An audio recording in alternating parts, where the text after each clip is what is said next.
यदि जमीन के दावे या अधिकारों को लेकर विवाद हो तो महिला परिवार के अन्य सदस्यों के साथ समझौते या कोर्ट की सहायता ले सकती है। सारांश में बेटियों को उनके पैतृक जमीन का कानूनी हक है।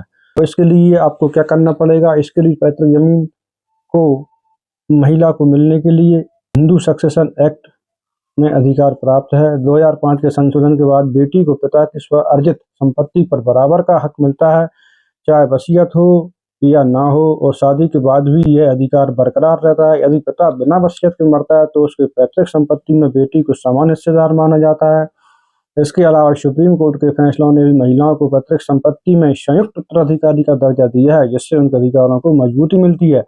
महिला को पैतृक जमीन का हक के लिए निम्नलिखित बातों में ध्यान रखना चाहिए। उस जमीन की मालिकाना स्थिति का प्रमाण रखना, वसीयत न होने की स्थिति में उत्तराधिकार अधिनियम के तहत दावा करना, कोर्ट या संबंधित प्रशासनिक विभाग में आवेदन कर संपत्ति में हिस्सेदारी का दावा करना।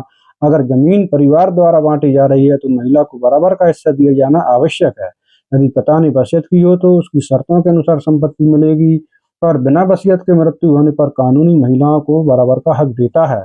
साथ ही कुछ राज्यों में अलग अलग भूमि संबंधी नियम है, जहाँ शादीशुदा महिलाओं के कृषि भूमि के अधिकार पर बदलाव हो सकता है, लेकिन समग्र रूप से महिला का पैतृक संपत्ति में अधिकार है और सुप्रीम कोर्ट ने इसे कई बार मान्यता दी है। इसलिए पैतृक जमीन पर महिला के अधिकार के लिए हिंदू उत्तराधिकार अधिनियम 1956 के साथ 2005 के संशोधन और सुप्रीम कोर्ट के फैसलों को आधार बनाकर दावे किए जा सकते हैं। यदि जमीन पर विवाद हो या हिस्सा न मिले तो कोर्ट में कानूनी कार्रवाई की जा सकती है, जहां महिला से न्यायालय से अपना हक मांग सकती है। सारांश में महिला को पैतृक जमीन पाने का अधिकार कानूनन पिता की जमीन में बेटों के बराबर है और इसके लिए उचित दावा एवं कानूनी प्रक्रिया अपनाना चाहिए।